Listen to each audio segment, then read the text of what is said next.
Hello, and welcome to the 2022 Ohioana Book Festival.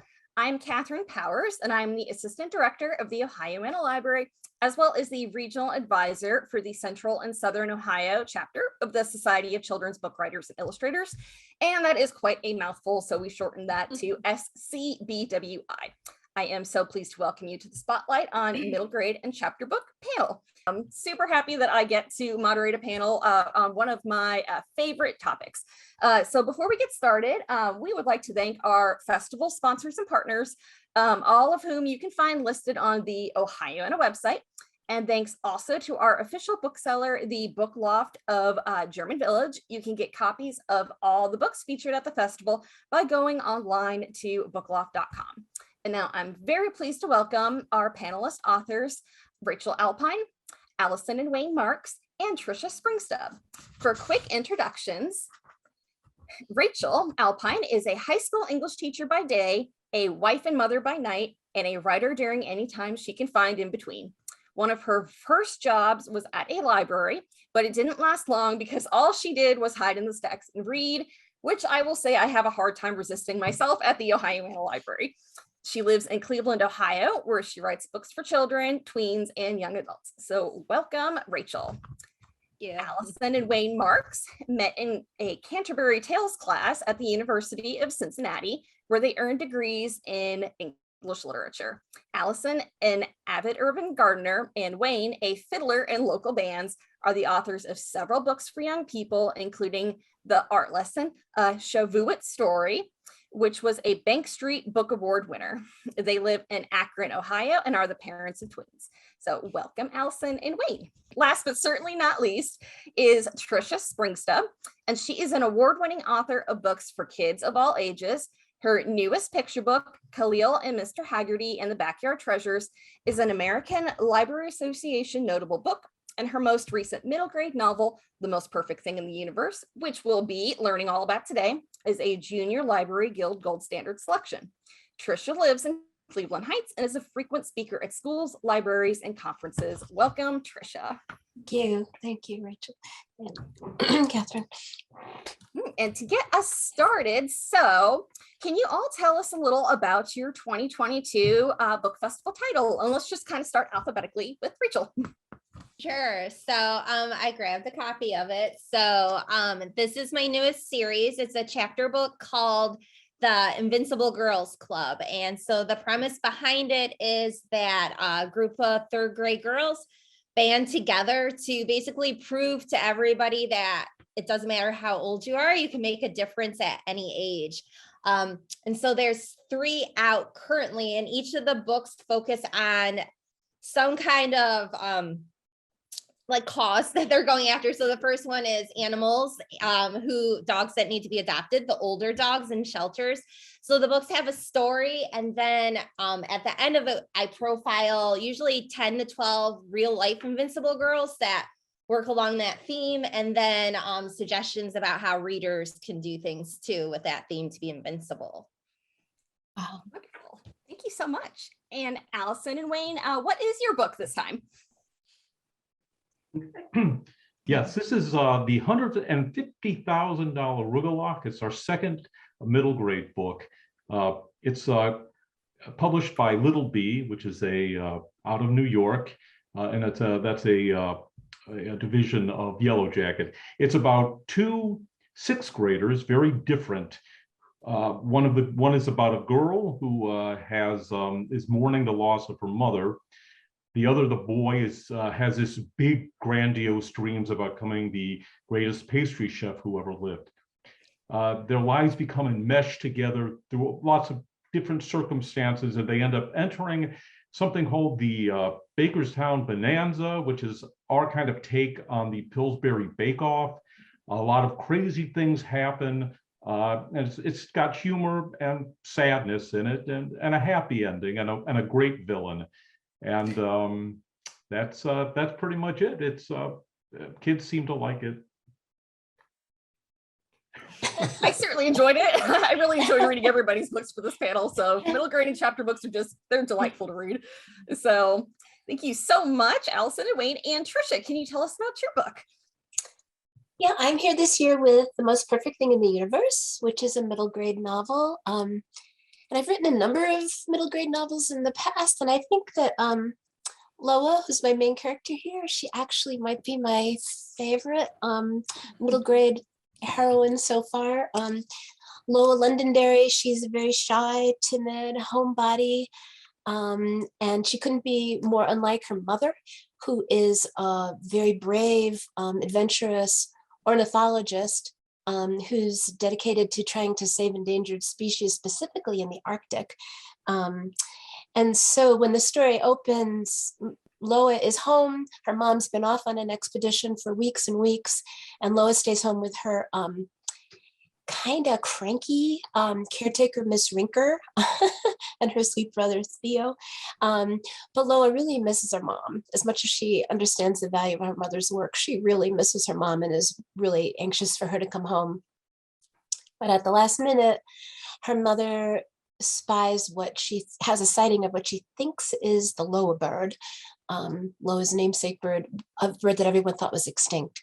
And so of course, Dr. Londonderry goes off on the quest, and it's to find that bird and alone. So it's a perilous quest, leaving Loa back with her caretakers who fall ill, and lots of bad stuff starts to happen. So actually I wanted to just write a story about kind of like a child whose life is almost literally turned inside out. You know, Lo is somebody who's used to staying home. She likes to stick home, and now suddenly, you know, her mom is in danger. She's being called to the outside world to try and see if there's a hero inside of her. So that's the premise of The Most Perfect Thing. Wonderful. Thank you so much. And to kind of get us started on our conversation about our books, so why are you all drawn to writing stories for chapter book and middle grade readers? And let's go in reverse alphabetical order this time, and we'll start with Tricia. Well, you know, as a reader, I remember myself as a child, like those years, 8 to 12, that's when I really became a lifelong reader. You know, I think of it as like this golden age of reading, when you're just primed to, you know, give your heart to every book that you read, walk in the shoes of the characters in those books. So I remember that really clearly, myself as a young reader, and now as an adult writer. I just find it such a rich, complex time of life to mine. I mean, middle, you know, kids they're leaving childhood, they've got one foot into adolescence, but they're in the middle, you know, so there are things that beckon to them that look exciting, but there's things they don't want to leave behind, you know, and they're kids that are starting to think for themselves, and but they don't have a lot of agency in the world. So it's just a very rich time to write all about, you know, families, and they're becoming social beings, and so there's just so much to mine, and yet, you know, like don't think I could write young adult, because it's just, you can take on some of those heavy duty issues in middle grade, but always with some humor and warmth and a lighter touch. So that's why I love it. Wonderful. Allison and Wayne, how about you? Well, we kind of fell into writing a middle grade book, actually. We had we had been doing picture books for a while and had some success with that. And we had a manuscript that started as a picture book, and it just needed more to it. And that's where the $150,000 arugula came from. It was originally a picture book that just kind of blossomed into 30 some chapters, and really came into its own because we were able to really give more depth to the characters, really give more backstory, really have a villain that the kids could first of all really hate, but then maybe come to love by the end. And we really couldn't do that in the picture book format. And that's where it came from. And we love this age group.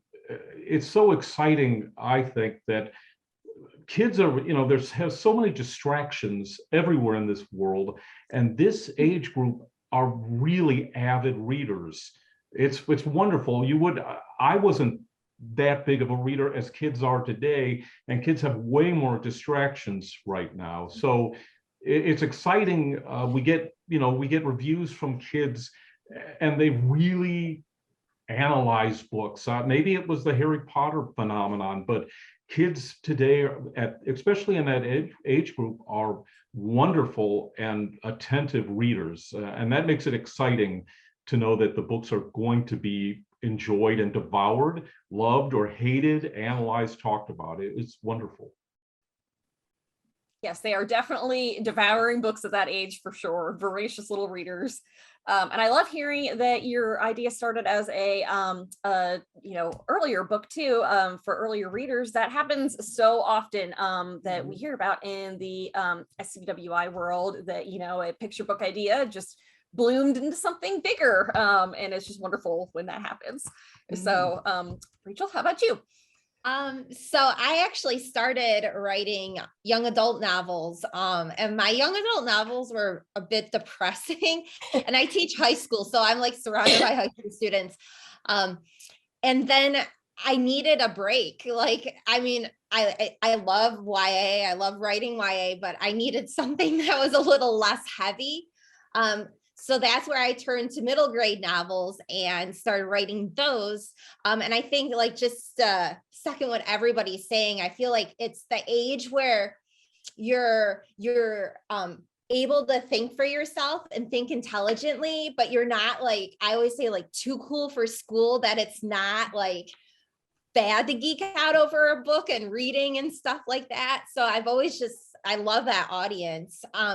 And so I started writing middle grade, and I began to get some nieces, and I had 2 young boys.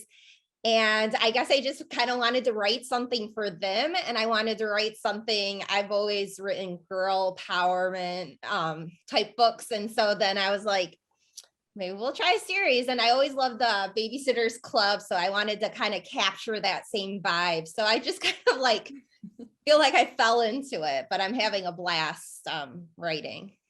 That's awesome.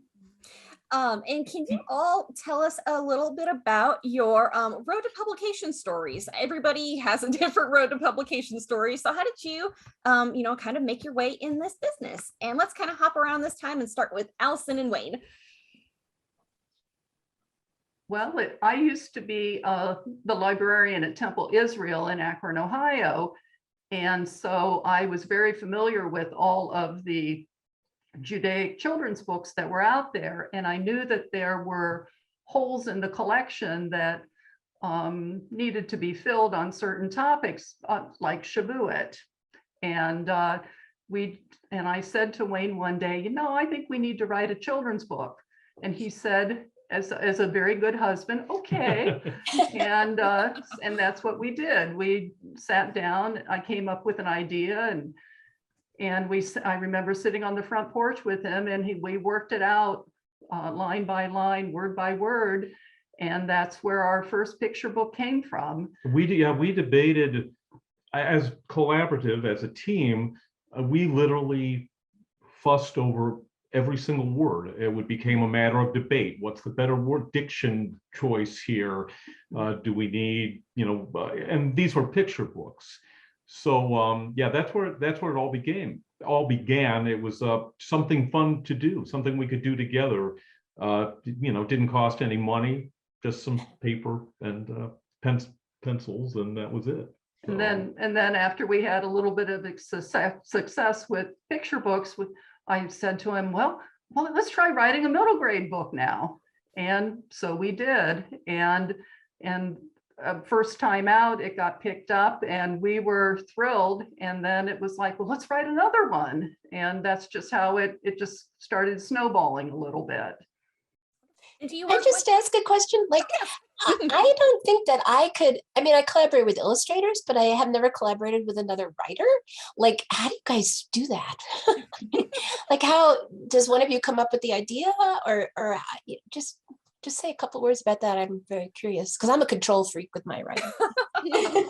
Well, speaking to another control freak, yes, but after being married 30 some odd years, you get this give and take, and you get to know where they're coming from and how they think. And we have a very it's a very thick-skinned situation. You have to, nothing is personal. Everything is working towards the best possible book. So exactly. And feelings can be hurt, but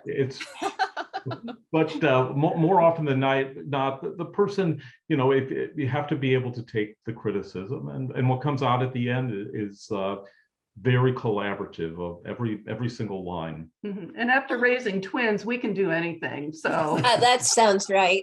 exactly. That takes good teamwork. And I was going to ask, do you both work with an agent or anything for your books, or are you submitting it just as the two of you as authors? Is that us? Yes, yeah, to go along with that for your road to publication. No, our middle or our picture books were all just sent out into the void, and the void answered us 3 times, actually 4 times, because we have another one coming out later this year. Now, the books have the benefit of being focused on a Judaic audience. So we were able to target publishers where it was certainly more likely that, now more Judaic books are getting out into mainstream publishers. The publisher that in question was Carben, which is a imprint of Lerner.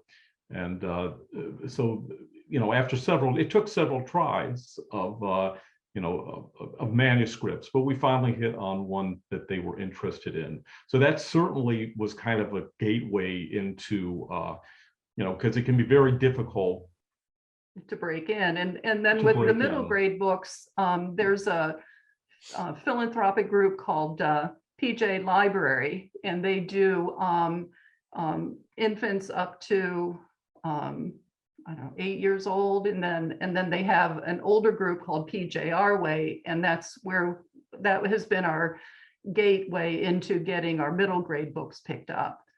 So luck, fantastic. a lot of luck.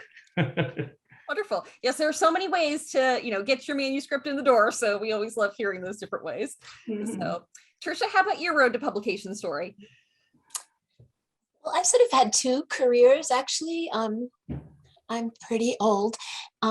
So when I started out, I followed kind of what Allison and Wayne are saying, that I wrote and I went to the library and I looked and saw, what publisher maybe was on the same wavelength as what I was doing. And then I would just send things, to that big old slush pile. And I was lucky enough that I had some things picked up, and I developed relationships with various editors. And I did that for maybe 6 or 7 books. And then I had my kids were getting to be college age. I had 3 kids. So I was working, like for money and not writing as much and not publishing at all. But I never quit writing. I always had a project that I was working on. And I, around 2009, I had written a book called What Happened on Fox Street, and I felt like it was worth putting it out there and trying to get back into the publishing world. And I did put a lot of my energy at that point into getting an agent. Through SCBWI, I found places to query, and I got some nibbles and sent things out. And I always remember this one Sunday afternoon that my husband came in the house and he said, "There's a woman with a British accent on the phone and she wants to speak to you." And it turned out that it was Sarah Davies of Greenhouse Literary. And she said, "I know it's quite unorthodox to call on a Sunday afternoon. I hope you don't mind." And I was like, "I don't mind."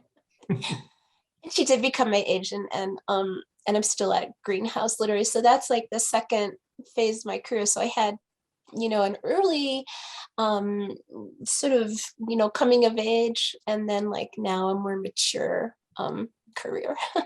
So Awesome. Yes. And Sarah Davies is awesome too. I've seen her speak at conferences and she's delightful. she just retired, which broke my heart. Oh no. Yeah. I'm still with Greenhouse with a different. Okay, I was gonna say I would hope that you're still with the same literary agency, Yeah. you just kind of moving So, around. but I miss her. She definitely changed my life. Yeah, So. that's wonderful. Mhm. So, and Rachele, how about you?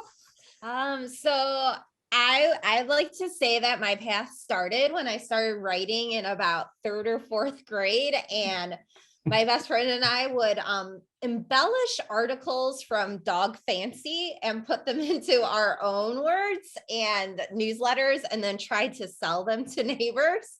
So that was my early foray into things, which as a high school English teacher, I'm now like, no.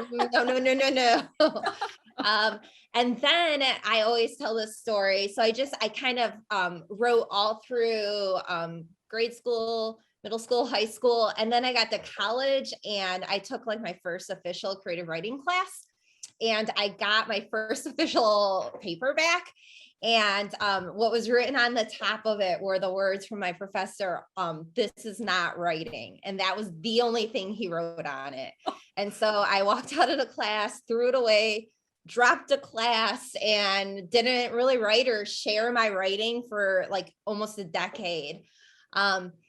And then I just started, when I was teaching, I taught creative writing. And so I would teach, or I would write with my students. And then I just made this kind of vow to myself that I was going to try to get published by the time I was 30 and ramp myself up to start writing. So my first book was published by a mid-level press called Medallion, which has since gone out of business, which is a shame because they published some really cool stuff. And I had an agent that, so I sent that. So my story, I guess my path with that is that I sent the book out on my own and sold it, but I didn't want to navigate a contract by myself. So I got an agent, and it was kind of like a really fast thing. It was like, where you, and I'll premise this also by saying that I did try to get agents before I sent that out myself. So it wasn't like this instant. I was, probably like 60 query letters deep or something like that. In the query trenches. Yes. Believe me, none of this was like quick or fast or easy. So I signed with that agent, and we had a successful relationship with that book. And then I wrote another book, and I didn't feel like my agent really believed in that book the way that I did. And I remember my agent said something along the lines as the book is about a girl who gets cast as Snow White in the middle school play and has to have her first kiss on stage. And so her friends like try to get her to find a kiss before she has to do it on stage. So I always say it's a book about kissing where no kissing really happens. But my agent didn't really seem to believe in it and was like, I don't think unless you're Judy Blume, nobody's going to buy a book that's about middle schoolers kissing. And then so there was this one day I was, and I can remember it. And I told my husband, I'm like, I think I need a new agent. And he's like, what? And I was like, I think I do. And I just likened it to if you were selling a house and, somebody didn't believe in that or want to sell that. So I've since signed with, now I say my forever agent, she's going to keep me forever. And she sold that book, Operation Pucker Up, to Simon & Schuster. And then now I've since published with her and my editor at Simon & Schuster 10 more books. So it all worked out in the end, but it was definitely yes, good change. Yes, and it kind of that trusting your gut and I think that's a fairly common. I mean, a lot of people change agents for that same reason. I mean, you want your agent. It's like you're saying, it's such a tough business, and the agent is the person that goes out there and has to have the passion for the book to navigate all that and champion it. And so that was, I hope your old teacher and your old agent rule the day. Nothing against my old agent. It was just, I think that agent represented more young adult and adult. And I was already interested in writing for kids more. So it was more just something like that. Yes, Yeah. and definitely the innocent romance in the like middle grade book sphere, that's, you know, that's more popular now too. So yes, for sure. So well, wow, like yes, as Tricia was saying, I'm glad that you didn't listen to your teacher, and I'm glad that you have a new fit that's much better for you for the ancient world too, for what you're writing now. So that is wonderful. So yes, for anybody in the audience watching, there are so many ways, you know, to you know, chart your publication course. And you just never know how it's going to work out. So kind of talking a little more about process. What is your revising and writing style like? Would you say you are a pantser or plotter? Do you have a critique group or beta readers and all those sorts of good things? So why don't we start in the middle this time with Allison and Wayne? And obviously you guys are a writing pair too, so I'm sure you have lots of different ways you go about your projects. We are, well, that's a question near and dear to our heart, because we are big plotters. And because we have each other to work on these books, we will talk ad nauseum about the story. And sometimes we'll map out, you know, we'll assume, say it's 30 chapters long.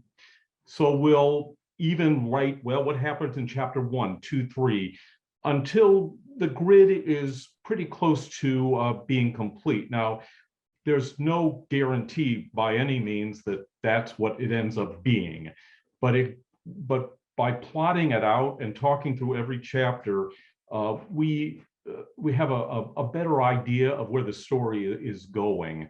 Now there'll be some just flights of fancy. If somebody's writing and they like, you know, a different direction, we'll just go ahead and take it there. And it might get edited out later, but you know, that's sometimes the way that works. The way, as far as the editing part of it, that really, the heavy editing doesn't come until the entire book is written. So we're not hung up on too much minutia in the book, and if every sentence is perfect, we like to kind of drive through and get a first draft, and then really bloody it up. And that's usually the method that we take. And it'll go through, I don't know, 8, 9, 10 or more revisions before we really look at each other and say, oh, we think it's really done. And right, as when we go through it, and then, you know, when we hand it to each other, and it's like, oh, there's like a comma on page 17. And that's it. We know we're getting close to something that's ready to turn in. mm-hmm. Yes, when you're at those itty bitty little detail level. Oh, yeah. And there's a lot of those. Yes. And are you, do you both type then, like just on the same document that you're working on, or kind of how does that work since you are collaborating? Or Oh, you send it to each other through email attachment, and I'm big on having a hard copy in hand to work with too. That's right. It burns up a lot of ink on the printer, but it's worth it. Just like having it in your hands, it feels more real that way. Mm-hmm. Usually, that's the method of we talk extensively about character and just about every detail before we begin writing a chapter. and do you send it out to any like critique buddies or anything, or any beta readers that you have, or is it mainly just the two of you going back and forth together because you're like your own critique group? Well, we are our own critique group, and we're very good at it. However, it does help to have unbiased people look at it, and we do have 3 readers that we have used for all of our books, and some of them are harsher than others. Like, you know, really close relatives are very encouraging, but not, you know, we love our relatives to read it. They're super encouraging, but then there are others who are much more, they look at it with a critical eye, so you get a lot of comments. And but any third person opinion is valued for sure. and then we'll take their comments and either use them or not use them. But it does help to have an unbiased eye look at things. Kind of that outside pair of eyes for sure. Mhm. Rachel, how about you? So at the beginning I was a pantser, but now that I have kids and I can sell on proposal, I usually plot it out first.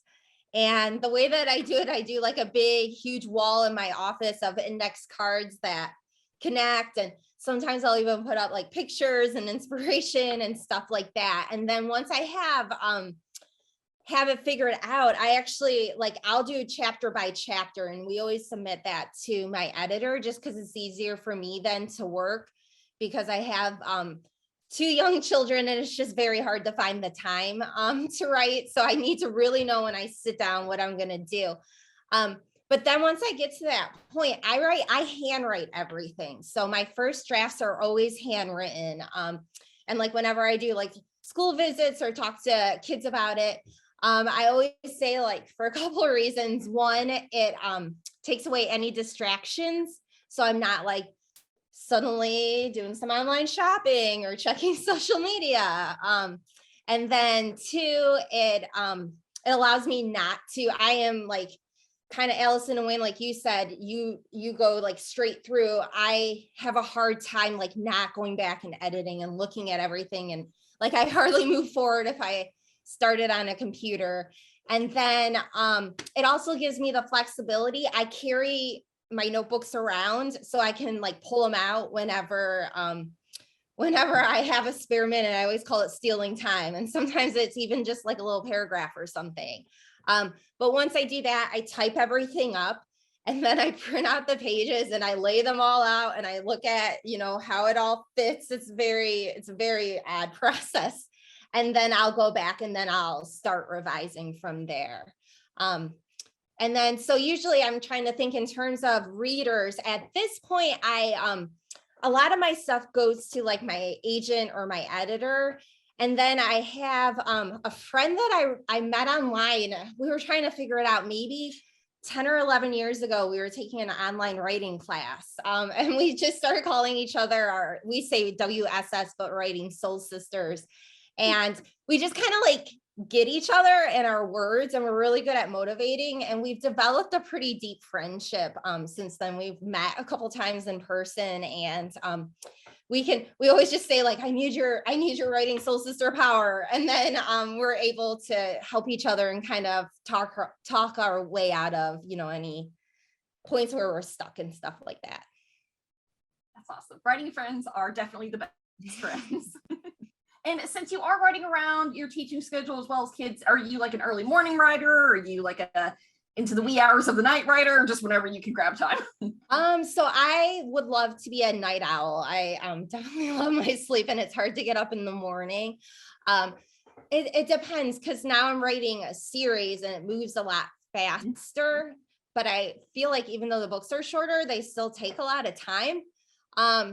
The way that I try to do it is I get a lot of my thinking part of it. So like the outlining done during my breaks or the summer, because my head's not overwhelmed with all my students writing and the books we're teaching and stuff like that. And then again, once I have that outline and the chapter by chapter, I'm pretty like, I can again steal some time and handwrite those words down. It's just, that mental work of figuring out what that story is and how it's all going to fit together. That's so consuming. That's great. Thank you for a peek behind the curtain of how you work. So Tricia, how about you? Well, I guess I'm the lone pantser here. I'm a pure pantser. Yeah. I mean, I always start with, one thing that doesn't change, maybe a setting or a character or a situation, and some sense of where the book begins and some sense of where I would like it to end. But the middle part is always murky and always full of, surprises, good and bad. And like Rachel talking about going to schools and talking to kids, and also what Allison and Wayne said about like printing stuff out and how different it feels when this is like a kind of a visual aid of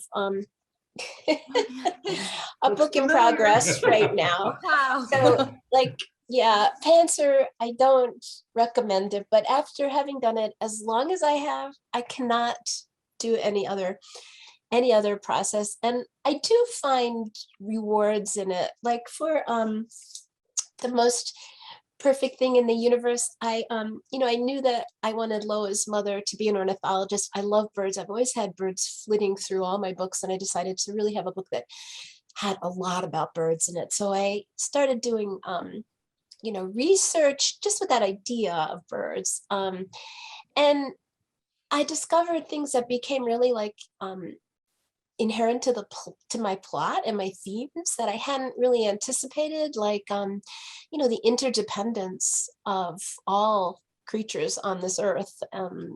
And that became a very important thing for Loa, who's somebody who's always kind of kept to herself. And in the way the plot unfolds is that she's got to reach out to others. She's got to both help others and take help from others. And so that all like twined in with my, these ideas about how our planet works. And I wrote it down so I could say it exactly right. I came across this amazing quote that became also a theme and the title of the book. It's from a naturalist from the 19th century, Thomas Wentworth Higginbottom. And he said, I think if required on pain of death to name instantly the most perfect thing in the universe, I should risk my fate on a bird's egg.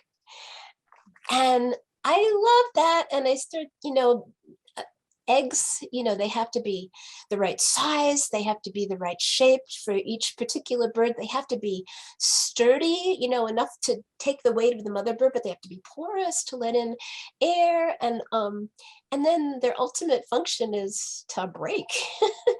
So I just thought that was such a cool idea for even like for just growing up, like we want to stay in these eggs, but no, we outgrow them. We peck, we have to burst out and hatch and become, the beings that we're going to be. So that was something that if I wasn't, like a pantser, I might not have come across that quote. So yeah, so I stick up for the messy. And like when you talked about Allison and Wayne talked about, I think of like this sand pile, like I just keep piling up the sand and then eventually hope that a castle's gonna like emerge out of it. So I love it. That's a great vision. yeah. Great visual. I do and have I'm actually kind of a pantser too, so I totally get it. It's those like happy surprises that kind of come up along the way that I'm like, oh, I probably wouldn't have gotten that. But there are also downsides. Yeah. And you become ruthless too. Like you realize this is gotta go. Yes. And you do that. I do that very easily. So yes, that's true. You have to be pretty good about going, well, that was a exploratory 3 chapters for me. And now and out they go. Right. Oh, awesome. That's fantastic. So I wanted to talk a little bit about voice because getting an authentic, that tween voice is so tricky for writers, let alone when you're writing and balancing multiple voices. So how do you all tackle voices in your chapter books and middle grade books? So Allison and Wayne, you have multiple voices in your one book, so that I imagine is a quite a balancing act. And Rachele, you've got different characters popping around in your series, so you're kind of doing a different voice per book. And then Tricia, you have quite a body of work, so you've had lots of voices over your career. So if you guys just kind of don't mind talking a little bit about how you tackle the tween voice. So we'll do this one up for grabs, whoever wants to jump in first. Well, from talking to editors, was that? Nothing on. I'm sorry. Talking to editors, voice is critical to them, probably above plotting and everything else. If they don't hear a voice, a strong voice, an engaging voice, and a consistent voice, it's very often they're not going to get very far in the book. So it's obviously been a long time since I've been a 10-year-old, although I think it helps to have kind of to be young at heart, to remember the way it was when you were a kid. Now our kids are 29 now, and we have pretty vivid memories of the way they interacted with each other, the things they said, the things they laughed at. And so we bring all those things into our writing. It also helps to hang out with, to be around kids of that age, see how they're talking, see the types of things that they're interested in, the language that they're using, if it's a contemporary novel. So I think an important thing in distinguishing voices is we're lucky to make our characters, all of our books have quirky characters who are interested in quirky things. The baking, the kid in the baking book, the boy has a scrapbook of every Bakerstown Bonanza contest ever done, and the little girl is she's a baker as well. They have very quirky hobbies, just like in our first middle grade novel, it was about a boy who played klezmer violin. So those types of things allow us to have a voice with these characters where they're talking about things that they're interested in and passionate about. So we write in third person. So our voice has to come through the characters in dialogue and in dialogue. So because they're not narrating the entire book. So that allows us to distinguish them, basically through dialogue, just as someone who was writing in first person would be doing. Well, thank you. Tricia or Rachel, any thoughts? Yeah, I think it does vary from book to book for sure. I tend to write in third person because I find first person is too claustrophobic for me. But I usually have written in kind of close third. So I do get inside, my characters' heads. But when I wrote The Most Perfect Thing in the Universe, it was fun for this. I did a different voice in here. And I have it's still mostly Loa's thoughts and language, but there's like a narrative voice that comes in too, almost like an old-fashioned, like, dear reader, look what's happening. And so that was really fun because I had never done that before, and it gave me a little more leeway to I think make the book funnier, and also just give it open it up a little bit.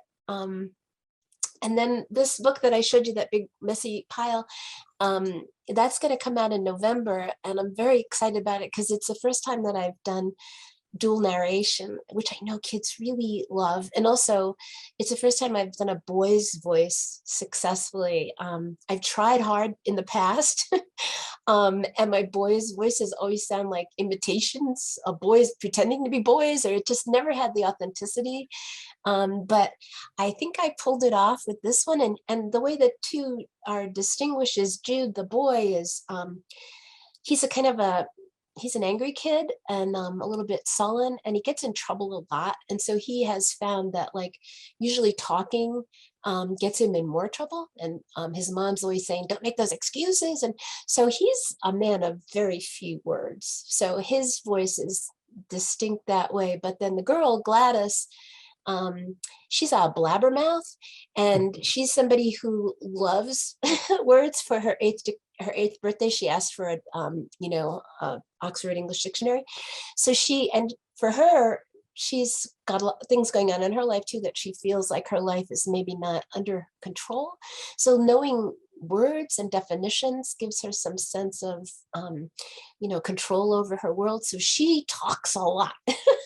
So the voices are really expressive of who they are, I hope, and they're and I hope they're funny too. So yeah. Awesome. And absolutely makes sense. Rachel, how do you keep all your invincible girls straight and kind of with their own individual voices per book and not mix up who's who, all that good stuff? It actually was a little easier than I thought. Well, I thought it would be, but then I wrote the first 3 books, and then the 4th book that's coming out, we brought a co-author in who she wrote most of the books, right? The character of Micah, who is a Black American, and we wanted an authentic voice. And it was just Steph would write and send me some of the stuff, and I was like, oh my gosh, this is so different than my 3 voices, in the sense that she put so much newness and freshness into it, whereas I feel like my 3 characters, maybe some of it, like it was just really great to have another voice into it. And then it was neat too, because when I was reading it, I could also say, no, I think that, one of my other characters would probably say this instead. And we had it was really an incredible experience to work with another author and try to generate together these characters and their voices. And I feel like then when I was writing the 5th book, it really helped a lot. And then she was able to add, some more input and stuff into it too. So that helped a lot in terms of just, differentiating each of the characters and giving them their own, because I do, I feel like I had 3 characters, and I feel like it's hard, like when you're writing them so fast, to make everybody sound like their own unique person. But I think, like Allison and Wayne said, giving them those kind of quirky traits or interests or things, you can kind of use that as a way to develop characters who are more unique. And I also have, and I should have brought some of it, but I have a treasure trove of information when I'm trying to get into the voices, because I have diary after diary of little 3rd, 4th, 5th grade Rachel, all the way through college, and they're pretty hilarious. And I get a lot of inspiration out of them. And I always, when I do school visits, I always show, like, one of the things I did was, before I went to my first boy-girl party, I filled out probably 20 to 30 pages of questions. And they were like crazy questions, like, would I kiss anybody? Would I have stinky breath? And somebody would say something. And then I went back after the party and filled out the whole thing. So whenever I'm really looking at channeling my inner middle grade or younger self, those diaries come out, and I read them all a lot. That's so adorable. And that's fantastic that you're working, on your series now with a co-author for some of, adding the, authentic voice experience, which is so important in, representation right now in children's literature. So that's wonderful. Excellent. So how about, as we're kind of talking about our younger selves, so what books inspire you all as a young reader, and what are some of your favorite modern day chapter books and middle grade novels? Well, actually, let's start with you, Rachel, just since we're okay, here. Sure. So, I feel like a lot of people probably say Judy Blume, but definitely, that's what I read during those years when I started reading on my own. And her, and then Phyllis Naylor Reynolds. I always had to think about her full name, but her Alice books. Those books I read over and over and over again. And it's just funny. My students will say, hey, you have really nice handwriting, Miss. Well, Milky's my married name. And I'll be like, well, thanks. I learned it from copying the Babysitters Club handwriting and stuff. So, I was obsessed with those books growing up. And then now I would say, my favorite, probably Erin Entrada Kelly is for somebody that can capture voice and just tell a story. And most of her books are not about anything huge, but they are to that character. And I just think her writing's amazing. So she's always what I turn to if I'm looking for a good example of voice. And then I'm very much with my 7-year-old, we love graphic novels right now. So anything, we can get our hands on, we're we're reading those, and I love that, telling a story, you know, with pictures and words. Erin and Trada Kelly is amazing. I mean, she's so, her work is so moving, and it's so worth studying how she does that, because she doesn't waste any words, or and she's not sentimental at all, you know, but somehow you know, the stories have that, like you're saying, that momentum, but they have so much emotional heft too. I really, really admire her also. I was gonna say, Rita Williams Garcia, she has that trilogy. The first one is One Crazy Summer, and those 3 books, as far as middle grade novels go, I feel like those characters are the most real kids I've ever encountered on a page. I just love those books. And to put in a plug for another Ohio author, Shelley Pearsall. She lives in the Akron area, actually, and she writes middle grade novels. Her book, The Seventh Most Important Thing, is another masterpiece. So yeah, those are some of my current favorites. Hey, Ohio authors, we have so many awesome ones. Yeah, it's a rich state. Yes. For sure. Allison and Wayne, how about you? I can't, I have to go way back to remember books that I read as a child, and I really had trouble thinking of any specific ones, but I know I spent many hours in the library of the small town that I grew up in, and probably read every book that was in that small library. And I've always been a reader. And then the book that I really liked that I read recently was called Freed Lunch by Rex Ogle. It was just a fabulous book, and one that is definitely worth picking up. It's funny, I look back too, and when I was 8 or 9, I read books about Joe Namath, and you know, I read sports books because that's where my aspirations were. And then when I realized, you know, I wasn't going to be Gaylord Perry or Sandy Koufax, you know, I branched out, and that would lead into a lot of Jules Verne books. I don't know if those would be considered middle grade books, but certainly when in 6th grade, I read Around the World in 80 Days, and I just loved it. And that really opened up a whole world of books. Paul Zindel, the Pig Man, it was a great book and influential to me back then. Now, I know this is often cited, but from the Mixed Up Files of Mrs. Basil E. Frankweiler by E.L. Konigsberg, I read it in 4th grade. I did not appreciate it because I reread it. I mean, I liked it back then, and I loved it when I read it about a year ago. And I just think, oh, this is certainly a gold standard.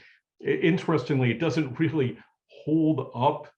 Well, I'm not saying it holds up, but as far as, you know, you couldn't write the book today. You know, you have cell phones, the kids run away, there'd be Amber Alerts. I mean, it's really very much a book of its time. But I just can't say enough about it. The narrative of it, everything. So yeah, those are a few that I could pull up from my memory bank. Hardy Boys too. So. Nancy Drew, of course. Yes. Who was also an Ohioan. So. Yes. And then, you know, it's interesting, Wayne, that you're saying that, because some contemporary middle grade writers, they're writing historical novels now, because like Rebecca Stead, I forget what that book's called, When You Meet Me, but she said it specifically back pre-cell phones, because she wanted her characters to be able to have those kinds of parental free lifestyles, you know, and to be out there and not have, you know, like you're saying, Amber Alerts or somebody that's able to track them, or so yeah, those days were better for plots. Yes, absolutely. The 80s and 90s now are the historical. Yes, and they're historical now. But cell phones definitely do make things a little tricky for contemporary writers, which is why they often, you know, run out of battery in books. Conveniently fall into a toilet or something. Can't get reception. Exactly. So wonderful. Always love hearing what authors love reading. So how about for our aspiring authors in the audience, do you have any tips for them to navigate writing chapter books and middle grade novels or their own roads to publication? Just whoever wants to jump in is good. With me, usually I'll talk to kids, but I think anybody, one of the things that I do is I think about myself like from that age, and I try to write the books that I would have wanted to read and that would have interested me, instead of like writing, like the trends or the it books or anything like that, but not really to care. By giving yourself like the ability to not care what anybody else thinks and just write the book that you would have wanted, just allows some kind of freedom for me. So I always say, to do that, write the book that you would have wanted. Oh, thank you. Tricia, how about you? Yeah, no, I would second what Rachel says. You can't follow anybody else's dictates, and of course you always want to think your book's gonna get picked up and sold, but that's probably not the best way to don't have your eyes on that, have your heart on the page. And then also the idea of, sharing your work. I mean, especially when you're starting out, I think it's to find a trusted reader, even if it's just one person, that can give you feedback and can tell you what your strengths are and where you're maybe wandering off the path. I think that's really invaluable. And I haven't done that as much as I wish I had in the past. I do it more now, even now after all these years, because it's so valuable. And also because this is it's a solitary career, so to have a soul sister, at least one, is just not only for the craft, but also just for the moral support, is really, really helpful. Yeah. Definitely important to find your support network. But Allison and Wayne, how about you? I think my main piece of advice would be to keep the pages turning. It's so, one of the main comments I hear a lot from our kid readers is if they have a negative comment, they'll say, "Oh, this was boring." So that's to keep the pages turning, especially in what we call the second act of the book. If you're writing in 3 acts, you're where you have a problem in the first act, a solution, final big duel in the final act. What do you do with that second act to keep things moving? And I think that's something it's really important to focus on. I think that helps, the pre-plotting. If you plot out your book and you have that middle section where you could keep, some other exciting aspect that keeps the pages turning. I would also say to trust your readers. Let them come to their own conclusions about things in the book. You don't have to tell them what to think. These kids are really smart, and they're smarter than I ever was at that age. And so I say trust your readers and let them come to their own conclusions about what how they feel about the book. Now, don't tell them what they should think. And don't be didactic. Don't be didactic. So many writers in this field want to hit kids over the head with some kind of heavy message, and put a little bit of humor in.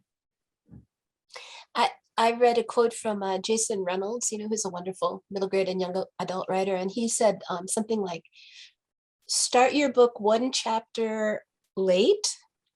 In other words, don't get the kids bored with the pre-stuff, get right in there, and end it 1 chapter early.